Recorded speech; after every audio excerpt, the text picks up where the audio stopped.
hello बंधुসকল কি খবৰ আশা আপোনালোক সকলো ভালে আছে আৰু আমি আজি গৈ আছো এখন ফুলৰ বাগিচা বুলিয়ে ক'ব পাৰি হয় এখন নাম হ'ল বগেনভিলা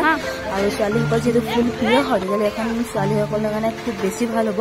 আৰু এইবোৰ দেখিছে নেক্সট সাইডে ব্লু ব্লু কালাৰ যে ওলাই আছে হয় আপোনালোকে বহুত দূৰৰ পৰা যদি আহে ইয়াতে ভিজিট কৰিবলৈ থকা সুবিধাও আছে গোটেইখিনি সুবিধা আছে সুইমিং পুল আছে থাকা সব থাকা ৰুম হয় বহুত দূৰৰ পৰা যদি আহে থাকিব পাৰিব ইয়াতে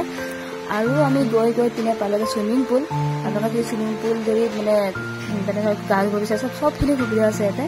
আৰু এনেকৈ চিধা গৈ এইটোৱে হয় সুইমিং পুল পাব আপোনালোকে যেনে ডান্স কৰিব আহে ৰিহাৰ্চেল কৰিব পাৰিব সবখিনি ইয়াতে সুবিধা আছে আৰু এইখন হ'ল হোৱাইট কালাৰ এখন হ'ল গেট সেইফালে আহিব পাৰি আৰু ছোৱালীসকল যিটো ফুল প্ৰিয় হয় বৰষুণ প্ৰিয় হয় আৰু আমি এটা গৈ ফুলো পালোঁ বৰষুণো পালোঁ তাতে আৰু পিংক কালাৰৰ ফুল পাওঁ ইমান ধুনীয়া লোকেশ্যন আপোনালোকে যদি অহা নাই আহিব ছোৱালীসকল নিশ্চয় আহিব খুব বেছি ভাল পাব আহি কিনে আৰু আমিও গ'লোঁ আৰু খুব ভাল লাগিলে গৈ আপোনালোকে আহি কিনে ভাল পাব বুলি আশা থাকিলে আৰু মোৰ ভিডিঅ'টো বহুত ভাল মানে বনাবলৈ মন গ'ল কাৰণ চবফালে ফুল হয় আৰু ছোৱালীসকলে ফুল এনেই বিচাৰি ফুৰে ফুল থকা জেগা ক'ত ফটো উঠিব পাৰি সেইটো কাৰণে আহিব আৰু মোৰ ভিডিঅ' ছেকেণ্ড দুটা পাৰ্ট হ'ব এইটো হ'ল ফাৰ্ষ্ট পাৰ্ট ছেকেণ্ড পাৰ্টটো হ'ব কি ফাংচন কৰিলোঁ আমি তাৰ ওপৰত ভিডিঅ' এটা বনাম মই আপোনালোকে চাব বুলি আশা কৰিলোঁ আৰু যদি ভাল পায় লাইক শ্বেয়াৰ ছাবস্ক্ৰাইব কৰিব একদম নাপাহৰিব থেংক ইউ ফৰ ৱাচিং দ্য ভিডিঅ'